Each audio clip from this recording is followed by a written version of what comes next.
Hi, everybody. Today's November 1st, 2023, and I'm honored to have with me Daniel Jupp. Daniel, tell us about your latest book and endeavors. Yeah, hi everyone.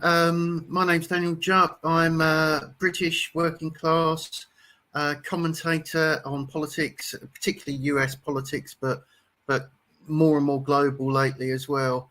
My current book is called Gates of Hell: Why Bill Gates is the most dangerous man in the world, and it's a biography of Bill Gates, obviously, and a discussion of some of the policies that he supports and why I consider them dangerous and difficult to support in terms of their lack of democratic accountability.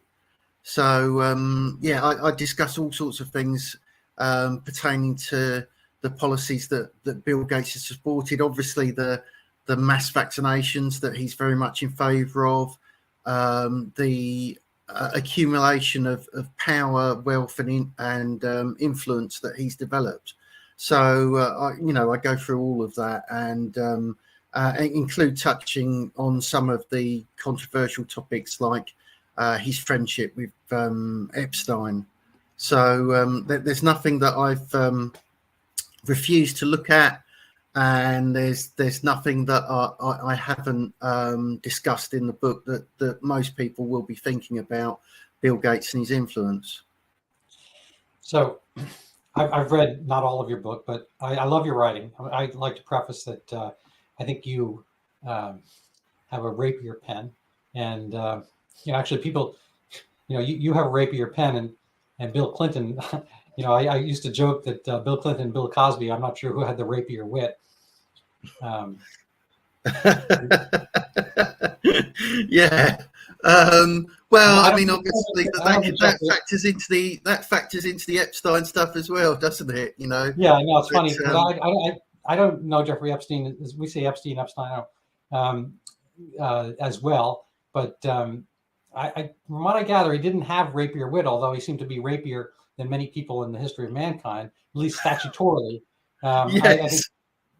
I think there's kind of a funny world. I don't want to get too waylaid in the rapier pun, but I think he was engaged in statutory rape. I don't think it was genuine.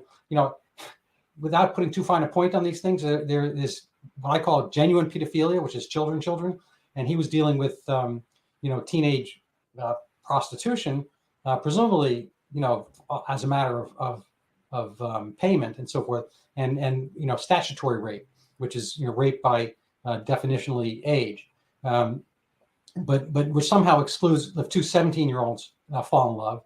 That is not somehow statutory rape. So it's, I guess, an age discrepancy, and it's a predatory kind of aspect. And I think a lot of these rich guys fell into it. So that's a whole nother perhaps story. But as far as Bill Gates go, we could, I guess, since we're on that topic, start there.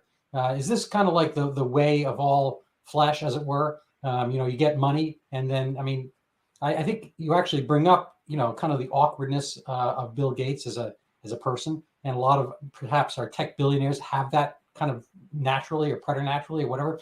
That seems to be part and parcel of being a nerd. I think in God's parsimony, you either turn out like Gary Cooper or Bill Gates, and who knows.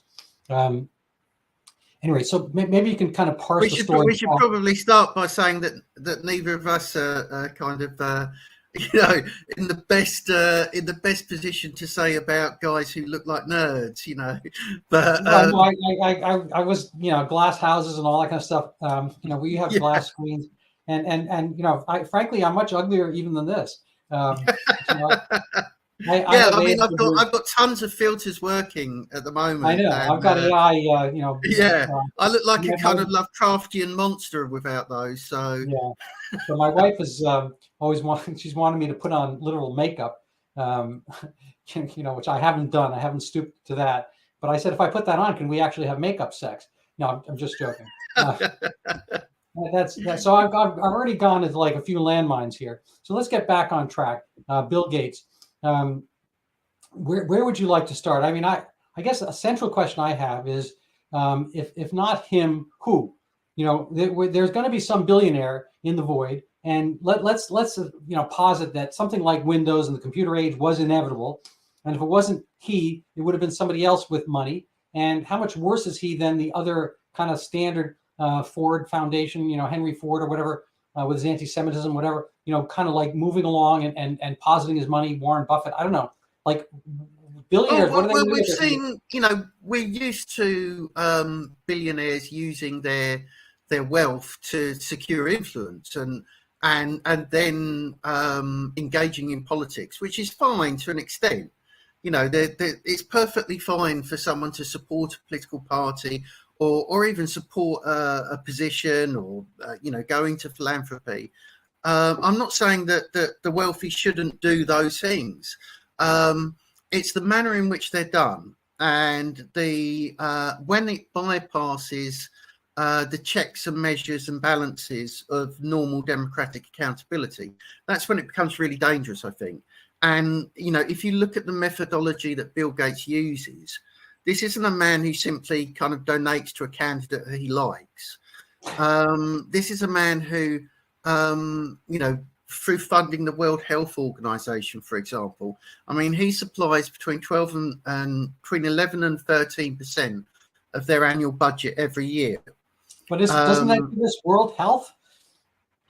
Yeah, I mean, on the surface, very noble intentions, very noble aims. But the question is, A, are these genuinely noble intentions and aims, or is there something more sinister behind it? B, is it only for profit? And C, is it something that taxpayers would actually support and want in the ways the money is being spent? Because, the important thing here is to look at the methodology of what Bill Gates does. And, rather than simply funding a politician that he believes in, which, pretty much every billionaire does and lots of big donors do for political parties, he's actually taking control of institutions, and institutions which aren't democratically accountable themselves because they're transnational bodies. And he's doing that through the Gates Foundation, which itself is subject to far less control and far less oversight than, say, for example, even a network of private companies would be, because he's not accountable to shareholders. Okay, but again, just to play devil's advocate here, isn't the whole purpose of having FU monies so that you can FU and do what you want and get your goals in alignment? I mean, let's say you switched places with Bill Gates and we had the Jupp Foundation. What would you do better and different than he? Okay, then that's an interesting question, because I'd love to be in that position. But the point is, I think that everything that he's doing circumvents democratic accountability. So, for example, he talks about compassionate capitalism. And again, on the surface, it's something that sounds very nice. But what it means is he's saying the Gates Foundation will put $500 million, for example, towards a particular cause. And then he asks a government to match that, or he asks several governments to match that. And because he's already built up a network of private contacts with world leaders, this is literally a case of ringing someone on the phone and getting them to pledge as a world leader that their government will do the same thing. Now, that's $500 million spent on the word of a billionaire with no democratic accountability whatsoever, and out of the public budget, out of the public funds. And he's done it so frequently and so often that he's effectively shifted entire budgets of nation states. There's been far more concentration on spending abroad than spending at home, for example. And these are things that, especially as times get more and more difficult, that the general voting public, particularly those who are poorer within those supposedly rich nations, don't actually support. They don't support endless foreign aid. They don't support huge budgets on saving the world. But because Bill Gates has used his private influence, amongst others, he's not the only one, but because he's used his private influence and the influence of bodies like the Gates Foundation, he has effectively shifted entire budgets of nation states without any say-so and without any vote from anybody on this at any point. And that's the problem, really. You know, it's all well and good supporting a party with financial donations, and then that party puts forward a manifesto that the people get a say on. But it's a very different thing when you're actually directly controlling what institutions do, circumventing all democracy whatsoever. And that's what Gates has been doing. So that's an interesting question. We didn't really get to the Jupp Foundation yet. No, I you know, the Jupp Foundation would undoubtedly press for certain things that lots of voters out there wouldn't like. But I hope I'd do it in a more accountable fashion than Bill Gates does. Okay. You know, and I hope that at least some system of restraining me. The Clinton Foundation. Are you familiar with that at all? Yes, yeah. So in a rock, paper, scissors world, I think let's say the Jupp Foundation beats the Gates Foundation, even though we don't know your program. But I like you. And the Gates Foundation is better than the Clinton Foundation. So, I mean, I think it's probably more of an actual foundation doing actual things than the Clinton Foundation, which seems to be something as a kind of a shill affront for diverting funding to politicians. Some might almost call it a vastly corrupt racket, but you know. Right. So on the realm of foundations, where as far as like spending the money effectively, let's say we disagree with all the reasons and the ways they do it. Yeah. Are they spending it on actual foundation-y kind of things versus the Clinton Foundation, which is spending it on kind of like corrupty kind of things? Well, it's a mix of the two, really, because you know, it's clear that Bill Gates has, you know, his noble intentions on the surface are ones that are actually being funded. So, you know, yes, he is developing vaccines that supposedly help conditions. Yes, he is, you know, he had a major campaign to eradicate polio in India, for example. But, you know, I'm not the first to point out that many of these programs are essentially quite reckless ones that have never been voted on. And they're ones that, you know, I'm not the first to point out that they've had negative consequences.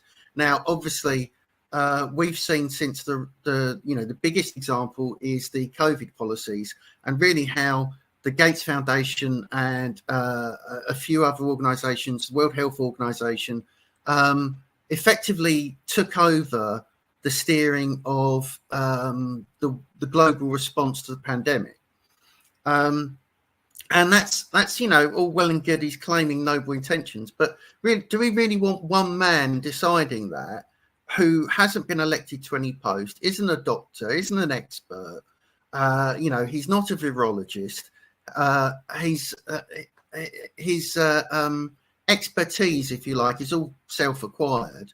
And yes, he's a very intelligent man, but he strongly pushed policies which I think a lot of people objectively would see as dangerous ones and ones that have seriously gone wrong. All right, so and he doesn't seem to learn from these mistakes either. So, you know, I have my favorite billionaire right now, or I suppose billionaire doesn't even count. You got to be a deca or centibillionaire or something like that to really qualify. And I assume I'm guessing your favorite billionaire, multi-billionaire and mine might be the same. I mean, I think Elon Musk is up there. You know, so it's not the fact that they have the money per se. It's to what end they're doing. I mean, Elon seems to be devoted, I think imperfectly, but you know, I don't think perfection exists in the world outside of present company. in you know, keeping free speech was as a bulwark against you know, non-information or no information at all. And I don't think Bill Gates put into that. So I think for me, the question kind of comes down to, you know, ethics and morality. And, you know, I don't really buy into the democratic stuff or the anti-democratic stuff, because if governments had their way over Elon Musk's money, he wouldn't be buying Twitter. You know, let's posit that Jack Dorsey is also a multi-billionaire.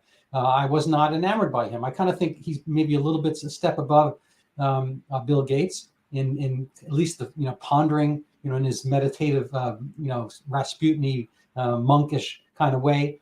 Things are not so. Let's kind of get down to what it is that kind of defines Bill Gates's direction, needs, and motivations, and how you develop this, because I think that's an interesting part of the book. And maybe I'm going to shut up for a little bit and let you kind of develop your major thesis about who he is, what's he's been trying to do, and where he went wrong, or if so, how did he do it? Well, I mean, I start the book by talking about, I start it in what seems like a very shallow way, because I do talk about his appearance, and, he's a classic nerd. But the interesting thing there is that he emerged and he led a revolution in computing that really was a kind of massive scale revenge of the nerds, and this was a point in history where the people who had been most abused, perhaps, and most neglected and most looked down on in our society, which is the kind of hyper socially unaware, hyper socially awkward people who would then become computer geeks, suddenly became the most powerful people in our society. They suddenly became the people who were overnight almost billionaires, and there was a lot of hard work went into that, and a lot of genuine supply of things that society wanted and helped society. We've all used Microsoft products, for example, and we use them every day.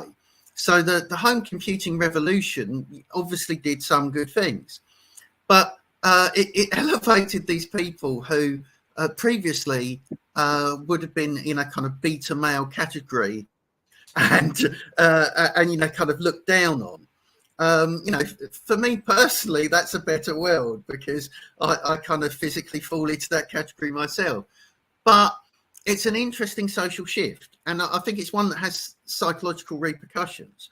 And I think one of the kind of psychological motivations of Bill Gates individually is a kind of revenge on the world that might have laughed at him previously, and he's a very driven, he's a very focused, he's a very intelligent guy.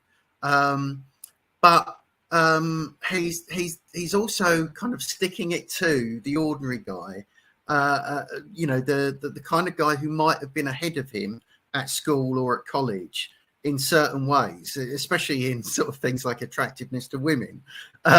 So there is a kind of psychological play there where you can say that it feeds into what he's doing. And, another thing about his background is that he's comes from a very privileged background. So I'm not a socialist, and I'm not one of those people who resents people who are rich or become even richer. But this is a guy who's basically only ever known and befriended and been around either super smart nerds who are just like him, or other very wealthy people for his entire existence. Everyone else has effectively been a servant for him all the way through his life, or they've been, people he encounters only briefly or at a distance. So an understanding of what ordinary Americans want, for example, or what, maybe a Trump voter might want, who's of a lower social bracket than him, it has never been developed there by Bill Gates, and never will be. He doesn't know what ordinary life is like, and he doesn't know what struggling over a mortgage is like, or the kind of existences that are actually damaged by the policies he supports, because the policies he supports are all about prioritizing people outside of his own nation, it seems to me, and investing the resources of his nation in improving the rest of the world rather than in improving America.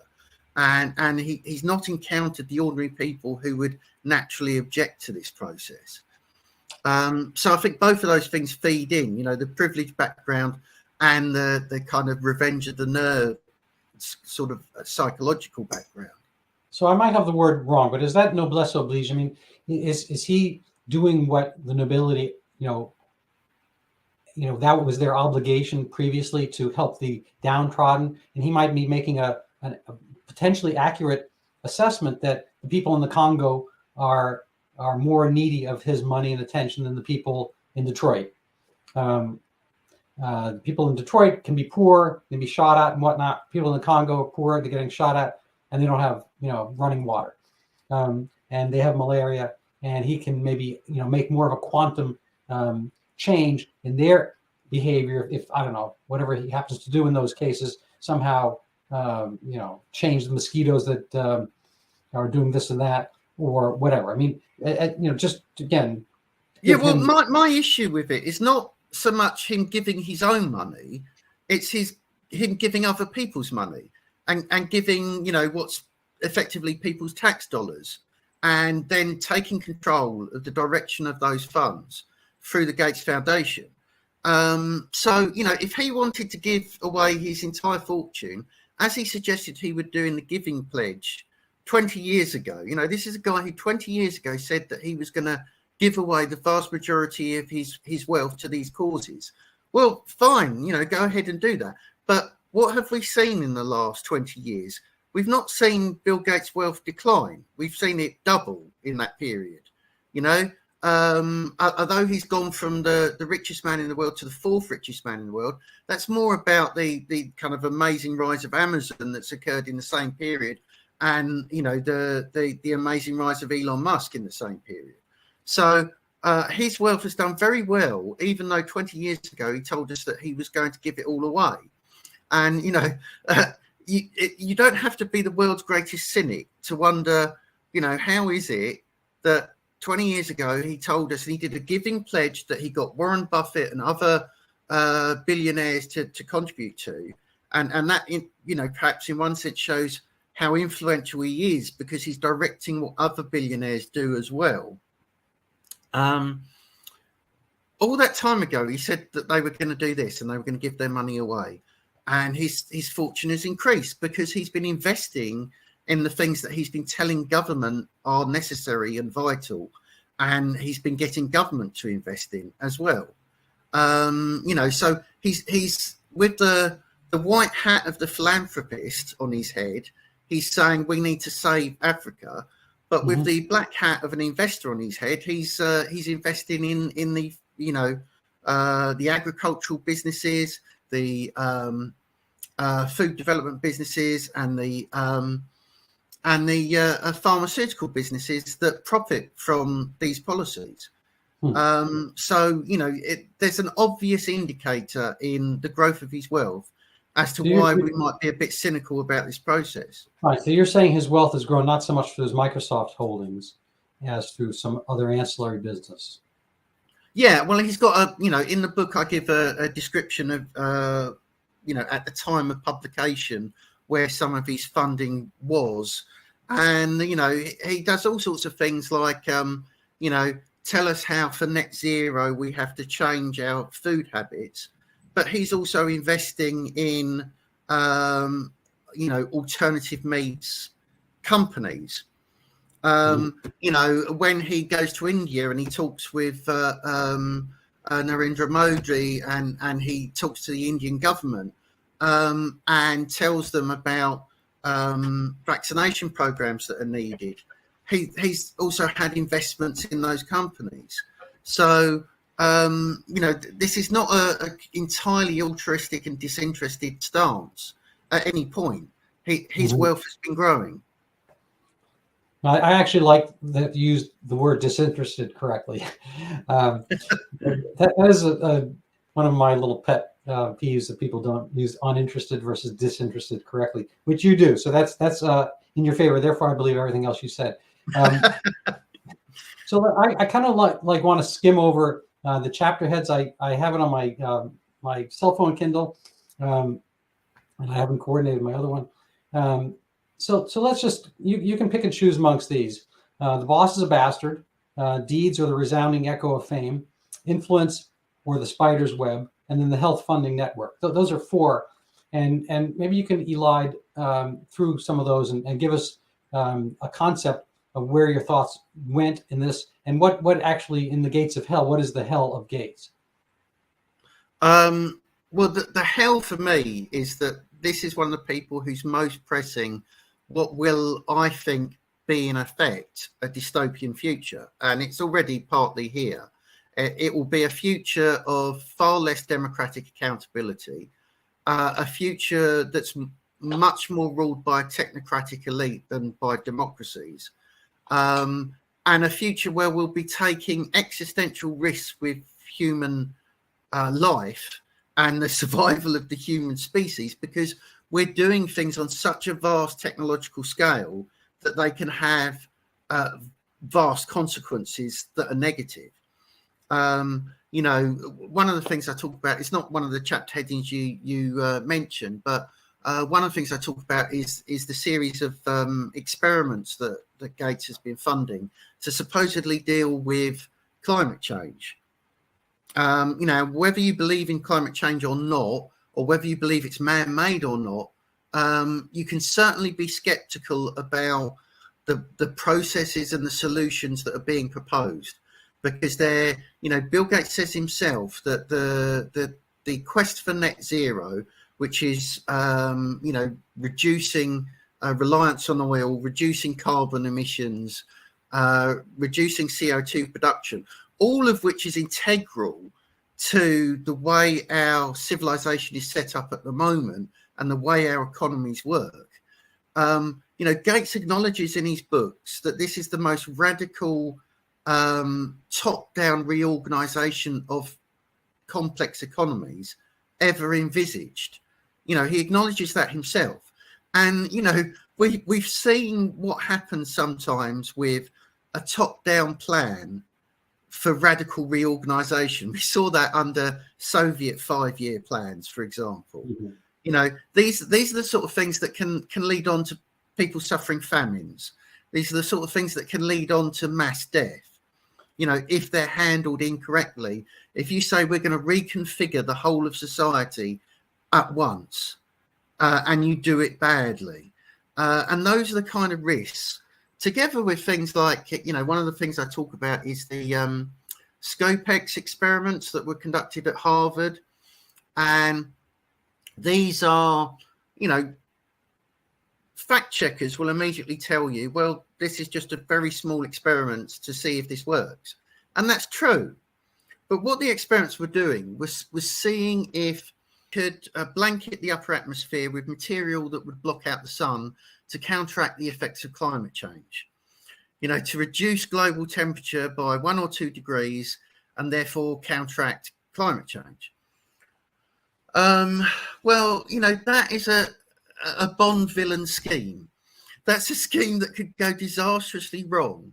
And the actual plan would involve something like 60,000 flights, take between 10 and 15 years, and release enormous quantities of material into the upper atmosphere.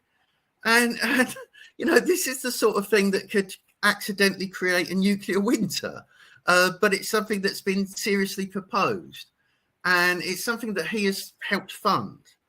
You know, so, and again with the COVID vaccinations.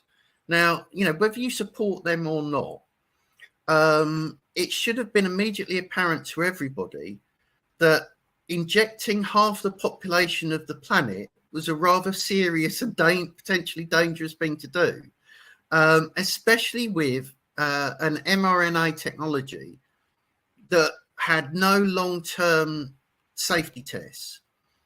You know, and the recklessness of doing that was enormous. And, you know, we have seen its correlation not, you know, not confirmed as causation, but we've seen a big spike in excess deaths in all the countries that had major COVID vaccination with mRNA technology. You know, we've seen it everywhere. It's in Britain, it's in the US, it's in European nations. And, you know, the latest calculation I saw was saying about 15% spike in excess deaths. No You pun know, intended. Spike. yes, exactly. And, you know, there's very little investigation and very little will to investigate whether that's actually causation. And, you know, the lack of will to investigate that is because so many world governments were complicit in doing it. And so many individuals, so many companies, so many doctors, all driven by, you know, more than any one individual, Bill Gates. You know, he was the most influential individual in setting these policies, more than any individual world leader. And that's where my issue lies primarily, that some of these scale of technological solutions that he believes in are potentially ruinous for millions of lives. I agree with you there. I wrote this book on Zika. Yeah. And there's an interesting thing that came along after. Well, the article was written before, but I only came upon it after I wrote the book, so I don't have anything referencing it in the book. But I'll just put it up here very briefly. So this article is 2017, and Bill and Melinda Gates, who were a couple back then, are placing bets on this biotech in the race to develop a Zika vaccine. Guess what this biotech is here? You know, you want to take a guess? So Moderna Therapeutics, currently valued at close to $5 billion, is the most valuable private biotech and company, blah, blah, blah. So here we go here. The Gates Foundation has pledged to give Moderna Therapeutics up to $100 million to develop mRNA-based vaccines for infectious diseases. Yeah. So, and the U.S., and again, kind of with your concept here, matching funds, provisionally agreed up to $125 million to underwrite Moderna's attempt to make a vaccine for Zika. And so Gates going to lather on or slather on another $100 million so that they actually do it on the mRNA platform, which had never been tested on humans ever. This is 2017. So his desire to have this, kind of techno leap of faith or techno leap of famine, feast or famine, faith or whatever. It's like it seems premature.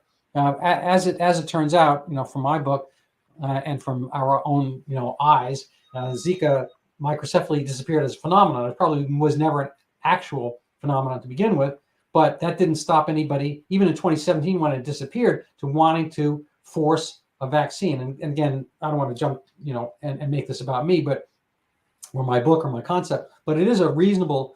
I would actually like to make an entreaty to the Gates Foundation that they read my book before they start further investing in the Zika vaccine, which is finally, not warp speed, going to be produced in the next year or so, because they've finally finished these human injecting people with Zika to test these vaccines. So that it's going to be out and it's going to be given to billions of people throughout the tropics, even though Zika doesn't cause microcephaly, hasn't done it, and it's disappeared as a phenomenon for nearly a decade. Anyway, so that's my 2 cents on that, but it's kind of reinforcing to your concept. Yeah, and it's hard to see what the actual benefit of this is, because, as you say, from reading your book, there's been no further outbreaks of microcephaly that are in any way traceable to Zika, and yet they're still developing the vaccine. And Gates talks about himself being a technophile and being someone who always thinks there's a technological solution. And sometimes either the problem has been misinterpreted and isn't there, or any basic risk assessment would say, well, actually, your cure is potentially more dangerous than the thing you're trying to cure. In India with the polio vaccinations, immediately after these vaccinations, there was which is mentioned in the real Anthony Fauci book, by Robert F. Kennedy Jr. There was an outbreak of a condition that is twice as dangerous as polio itself, immediately following these campaigns to eradicate polio. And these were mass vaccination campaigns that the Gates Foundation was heavily involved in. And they've trumped it ever since that they eradicated polio in India. But you can't eradicate it when it can be replicated in a lab at any time. It's not eradicated as such. And B, there's this correlation with another condition which is more serious, which occurred afterwards. And again, there's very little investigation of that, and there's very little sense that maybe we did something wrong, and maybe there is a causal link, and simply the power of these organisations and their influence over world health policy is such that these things get buried and don't get investigated properly. Fair enough. So I'd kind of like to talk a little about the Little Green Book and the Green Dream. Patrick Corbett, carry on if you would on that stream of your book. Well, I actually ended up with far more in the book about green policies than I thought would be in there, because one of the interesting things about Gates is that there's certain areas that particular billionaires tend to be linked with, and the one who stands out as being linked with almost everything that's potentially dangerous is Bill Gates, because he's not only investing in and pushing policies on mass vaccination that are potentially dangerous and world health. He's also very much one of the strongest advocates of net zero and green policies related to net zero. So I spent quite a lot of time in the book talking about those. I talk about their effects on real lives and real people. So, for example, in Holland, the Dutch farmers there who were told that they would have to, 3,000 families, 3,000 farms told by the Dutch government that the government that should be looking after their interests and should be protecting them as citizens was telling them that they were going to seize their farms off them to make green policies. Yeah, the Netherlands is basically the single most efficient farming spot on earth, I gather. They do intensive farming, and they're, large swaths of Africa, which likely will maybe not starve, but have to pay far more for far less. If these policies, in coordination with the disappearance of the Ukraine's, kind of Nebraska-like breadbasket aspect, there's going to be less food being produced. If you've got radical policies that mess with the food supply chain, and this is based on that's a very worrying thing. Yeah, and it's going to make people skinny, yet it's actually fatuous.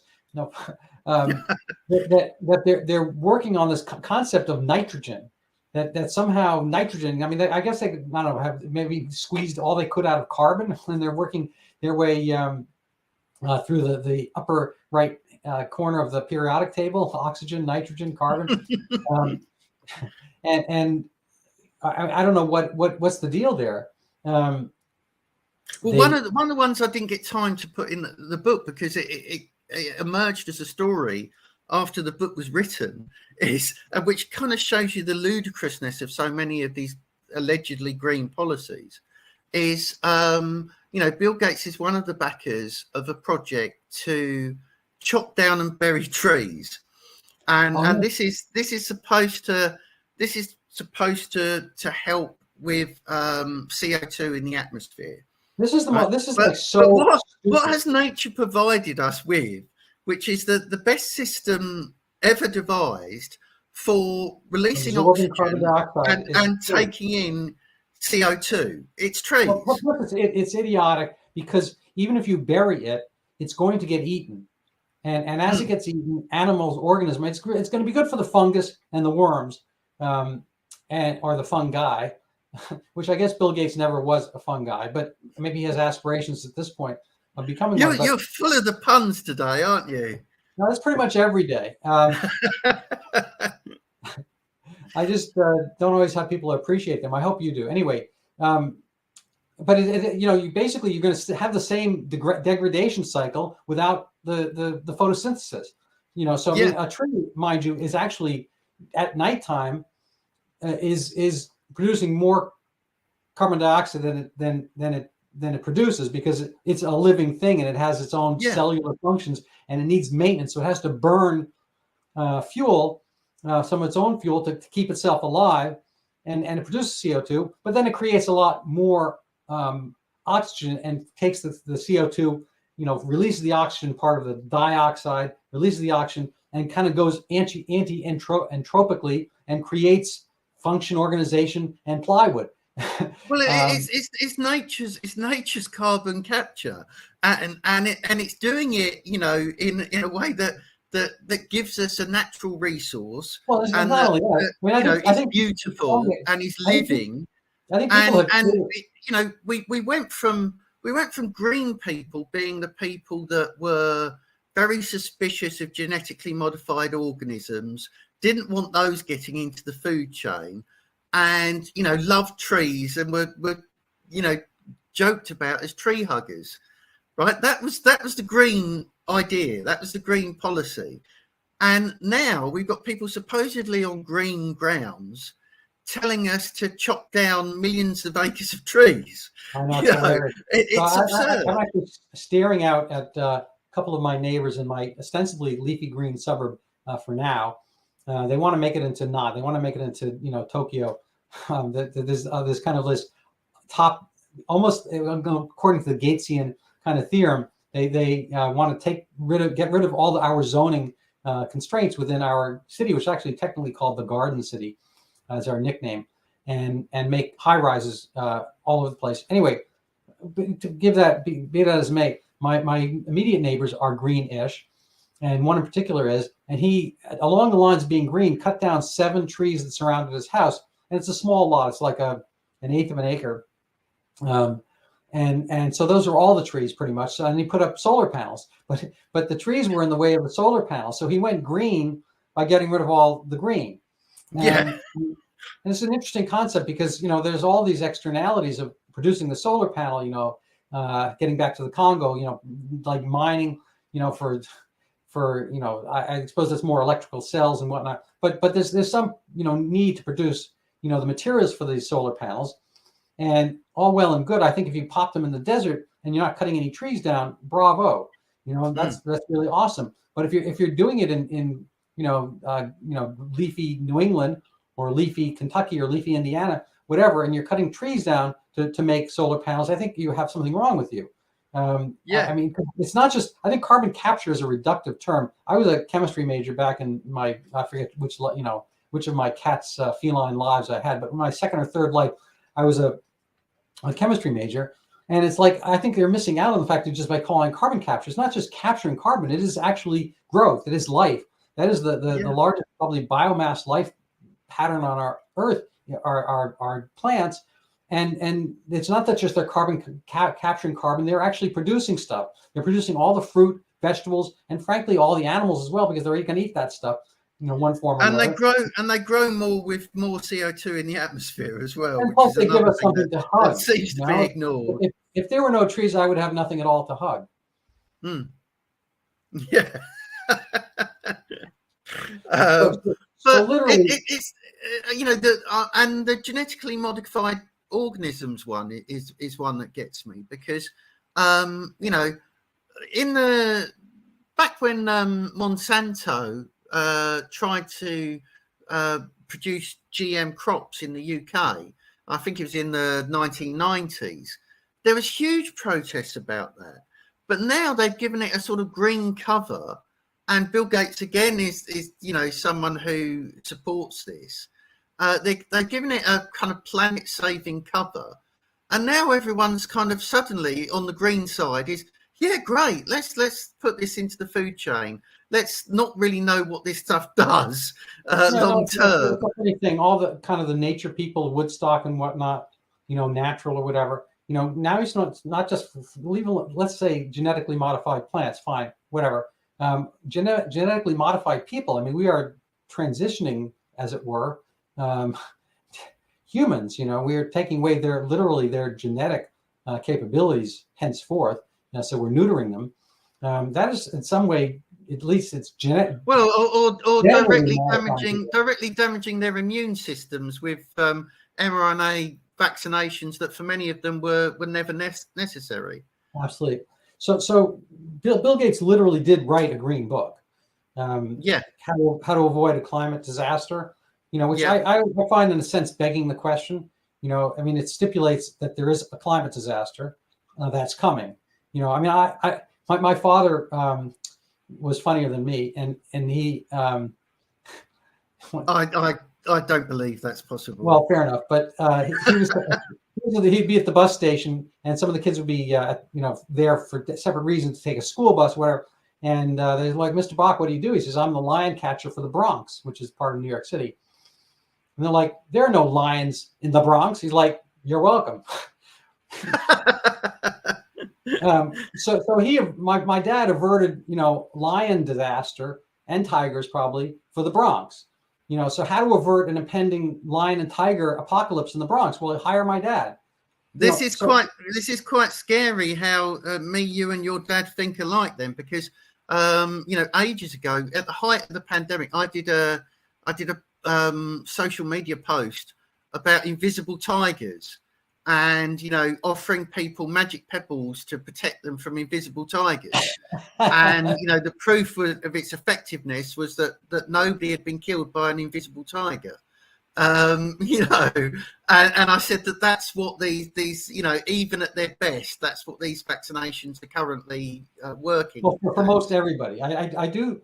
I've given out thousands of vaccines in my life, and I didn't think about it that much, and I've taken dozens myself. I used to take the flu shot every year, and I think on a personal basis, it helped me. The years that I took it, I did better physically. I was able to go to work and all that kind of stuff, and be less contagious, less sneezy and all that kind of stuff. Years I took flu shots, so I think there's some efficacy of the flu shot, and I recommend the flu shot, so forth. But the flu shot uses an adenovirus carrier. It's not trying a new modality. It's not putting naked mRNA into your system. If I say the word naked enough times, I might get banned.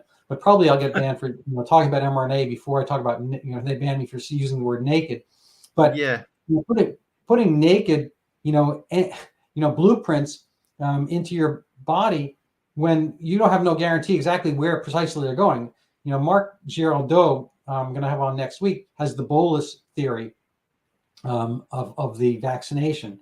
I don't know if you're familiar with it or not, but basically his concept is that a certain, small fraction, 1.5% of the time, that when you would get an injection of a vaccine, it's not hitting the muscle. It's not intramuscular. When they're intending it to be intramuscular, there are tiny little veins around, and every now and then, some little tip of the needle is going to hit the piece of a venule or whatever, and it's going to go into your system right from the get-go. It's not going to get into your muscles and be dissipated there, and all those cells are going to parse this out and start making little spike protein or whatever. It's the fact that this will be disseminated, and then it's going to go a lot of other places where the mRNA should not necessarily be producing spike protein as benignly as the muscle cells. Anyway, that's his theory, and that's why I think that's more than, from things I've seen, that's more than a theory, isn't it? That they've, there's been various studies where they found parts of this injection that were supposed to dissipate in parts of the body they were never supposed to reach, and including passing the brain-body barrier. Yes. Yeah, so that's kind of where he goes with this. I don't think his theory has been, I mean, you don't hear Dr. Fauci espousing it or anybody. I don't think it's gone no pun intended, mainline. Hasn't been injected into the body politic full yet.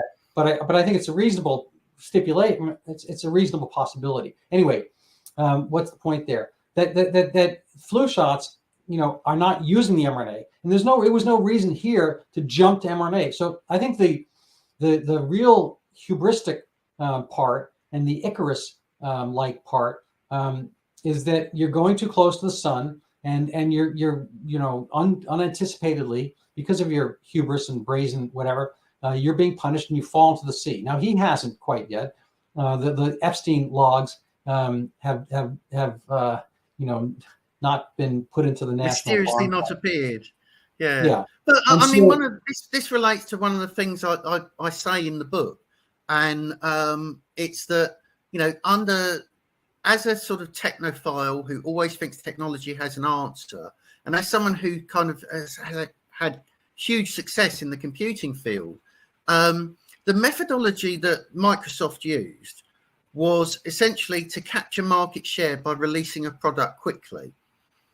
So they would try and do something that their competitors couldn't do, and do it quicker than their competitors. right. Or they would try and reverse engineer something they saw someone else doing and do it as quickly as possible. And they kind of set this template in computing where it didn't really matter if there were bugs or if there were problems or if there were things that they hadn't anticipated, because they would then release a patch or a code that solved this problem. And you would have, you're talking about, right, 2.0 and 3.0 or whatever. Right. I was thinking of the same thing when you're talking about the ScopeX experiment. Is that if it doesn't work, you just reboot. Yeah. And that's the kind of computing mentality. You just reboot, or you just release a patch, or you release a new product. Yeah, right? no. And you can do that with a piece of hardware or software. You cannot do that with a human being that you've already injected. That's the problem. And it's a dual injection. If you inject the planet with basically soot, in the atmosphere, so the sun's rays don't get here, that's not something you reboot, at least not for a few decades or something like that. So along the line, I mean, so what is the underlying philosophy here? I've heard him in a clip talking about depopulating the Earth, getting the population down. Is it a matter of getting people to live longer? As presumably, if we took the Gates Foundation anti-malaria program at face value, people in those malaria belts would live longer or happier lives or whatever. But that would seem to be inimical with reducing world population, which is part of the green part. I mean, do all these pieces fit together? And if so, how? But he's got an explanation for that. And his explanation for that is it's sort of, I mean, he says he rejects Malthusianism, the idea that there's a kind of finite set of resources and that people will die off once you've gone past those. He says he rejects all that, and he says that he rejects, deliberate depopulation. What his idea is for reducing population, which he does say that we need to do and he wants to do, what he's how he thinks that this factors in with the global health policies is that his idea is that people have lots of babies in third world countries because they're expecting some of those babies to die. So if you reduce child mortality, people gradually shift their lifestyle to having smaller families.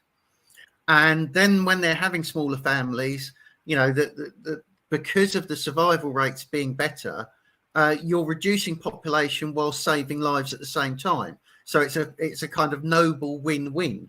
And that's his explanation of how it works. But the trouble is, that doesn't actually seem to be the case from what we're experiencing, because there's factors that he doesn't think about working on these processes. For example, he looks at the fact that in Western nations, we did see that change, that shift. Western families used to have much bigger families and now have much smaller families. But what we have now, for example, in the West, is welfare states and welfare systems. So, and you have people coming in from third world nations who don't integrate very well in the society as a whole, and they don't shift their social values and their attitudes and how they behave. And there's no pressure on them to do so. plus they are sustained on welfare, many of them. So what you see is that rather than these people having smaller families, they carry on having large families. They've just got access to better resources and better chances of survival, and the whole infrastructure of the Western care system, and the Western welfare system. But they're still having large families. That reduction that he said would happen isn't happening. Right. And and foreign aid to countries in Africa, for example, or abroad, and programs of assistance to those countries serve the same function globally that welfare serves within the West. So you don't see the reduction of families that they're anticipating. So all these kind of efforts to save lives, which might be noble on the surface, they actually then create a population boom, which he says he doesn't want. Yeah, the irony is that Bill Gates actually has done so much, like early Bill Gates, so much to reduce world poverty. I maintain that the biggest reductions in mortality, the biggest reductions in poverty have happened with kind of technological benefits. So the public toilets, excuse me, the kind of the hygiene of the sewage system and so forth, taking disease away from the streets, having more, getting rid of tenement housing, a lot of the sanitarian movement in the 18th and 19th century in the UK brought about larger increases in longevity and general health than medications did. Obviously, there are some leaps where penicillin probably helped out, this and that, but a lot of the great leaps in public health have been not medicinal per se, but rather through benefits of the Industrial Revolution, higher incomes, greater space, greater opportunities, blah, blah, blah. And then over the long term, we have in the post-industrial revolution where we can have kind of cleaner cities and whatnot. There's no doubt whatsoever that good sewage systems saved more lives than vaccinations. Right. And so I think the computer revolution and then the smartphone revolution, will basically they've brought about interconnectedness, greater warning systems for weather, hurricanes, tornadoes. We've had a reduction in weather deaths in technologically astute areas, and this will happen worldwide as this kind of penetrates. And I think there are very few places on Earth that don't have some kind of cellular network and cell phones and whatnot. So the actual irony is that Bill Gates' greatest public health measures were probably from his Microsoft and/or technological innovations. And I'm not saying he did all of them himself, but obviously that stream, Bill Gates 1.0 has done more for public health than probably Bill Gates 3.0. And at this point, it becomes kind of a hand-wringing mea culpa. We are bad. We must. It seems to me that humans come with guilt. They come with a sense of original sin, and people who start out successful might have an extra dose of it, and when they see poverty, they can't understand it. They feel guilty, and they want to do something to help. But a lot of the help winds up being this nurturing kind of welfare-y kind of thing, and then it becomes kind of grandiose. I am the savior kind of thing. I think that there's a whole mix of religion with these philanthropic efforts, and probably a lot of people do better. There's definitely a messianic aspect of it, and there's definitely an ego-driven I'm saving the world aspect to it. And the trouble is that he doesn't listen to consequences, and he doesn't listen to people saying, in a particular region, well, actually, we know better. There was a huge reaction to the changes that the Gates Foundation and the Rockefeller Foundation worked together to create in Africa in terms of how Africa goes about its farming or how Africa develops its crops. And there was a study. I can't remember the name of the authors off the top of my head, but there was a study came out that showed that in the period that the Rockefeller Foundation and the Gates Foundation had been working together to save Africa and help Africa, Africa went from a net exporter of food, so it was creating so much food that it could export it, to bringing in 25% of its food. And there were kind of local farming groups and indigenous and native farming groups and interests that were being pushed out by big agribusiness kind of interests that Bill Gates was backing and that the Rockefeller Foundation was backing as well, causing a huge amount of protest and disagreement with this in Africa itself. And the policies actually weren't that effective, and you can objectively see, well, they went from net exporting to bringing in 25% of their food, and they ended up with 31% more people, I think that was the figure, in actual poverty in that period. And what year time frame was that? Well, this is since the I believe it was the 90s that the Rockefeller Foundation and the Gates Foundation. That's off from memory, so it might not be accurate. Right. But they've been doing this for about the same time that he's had the Giving Pledge. Right. So they've been working in Africa together, supposedly to give Africans assistance and help in their farming methodologies. And really, it's just been giving more power and wealth to huge agribusinesses. Yeah. And it's the opposite of what they're telling Europe at the same time as well. That's one of the interesting things, because, you're telling Dutch farmers this intensive, very mechanized Western style of farming is destroying the planet and you've got to stop. And at the same time, you're introducing that in Africa, saying it's going to solve all your problems. So, there doesn't seem to be the net zero concern when they're trying to shift Africa to that kind of farming. Yeah, no, I mean, we always see this kind of this, people pick up at whichever set of glasses they want to look at something. The 2020 George Floyd riots were endorsed by public health at the same time they were telling everyone to stay at home and social distance.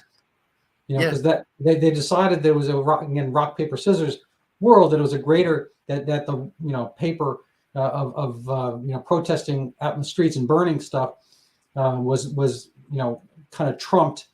Nobody seemed to worry about the CO2 impact of mass looting. Nor the coronavirus or whatever, and all these things just become a craziness, a lunacy. I belong to a congregation and religious congregation, and there are still a few Japanese soldiers fighting World War II.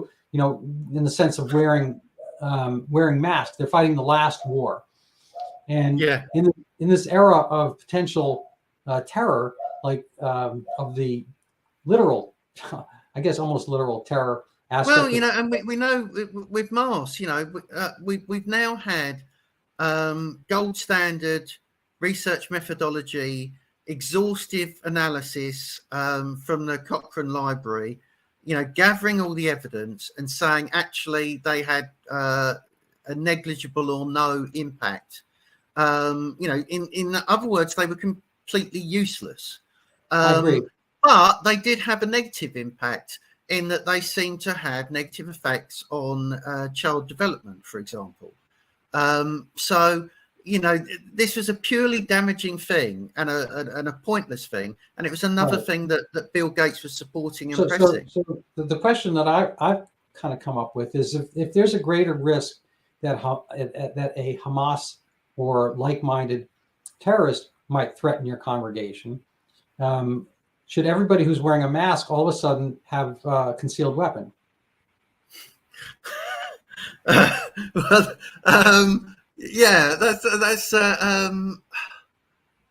wouldn't trust anyone wearing a mask still now with a weapon. Well, I understand that, but any more than I trust Hamas. But if you're concerned with your if the whole purpose of wearing the mask is that you will live longer, right? Yeah. I'm wearing this mask. I'm in a sanctuary that's, I don't know, 20, 25 feet high. Nobody else is dying. Nobody else is getting sick. But I still think this mask is preserving my longevity. So I'm caring a lot about my longevity, despite I'm an extra longevity caring type person, right? So that's ipso facto. You're wearing a mask. Well, if it turns out that I could prove to you that statistically you're at a higher rate of death from a marauder of the human variety than a marauder of the coronavirus variety, should you change, or at least leave the mask on maybe, but add some other type of protective method? Add an assault rifle. Yeah. Right. And the people who will be wearing the masks are pretty much likely to be the people who want stricter gun controls as well, aren't they? I know. So it's kind of a funny thing that do we have what I call a sociocide, a tendency, a socio-suicide? I don't know how to get all those together.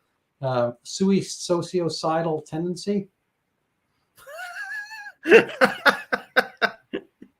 This is where I have no response to the latest pun, but I better wrap it up there as well, if that's all right. Yes, absolutely. So let me just pop your book up here again, so people can see it.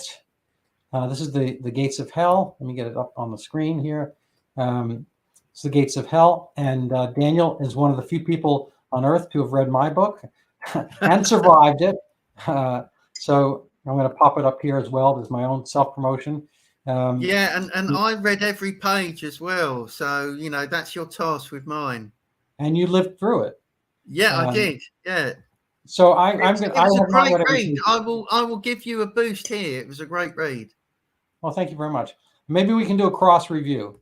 Will, when I say cross, I mean not angry, but all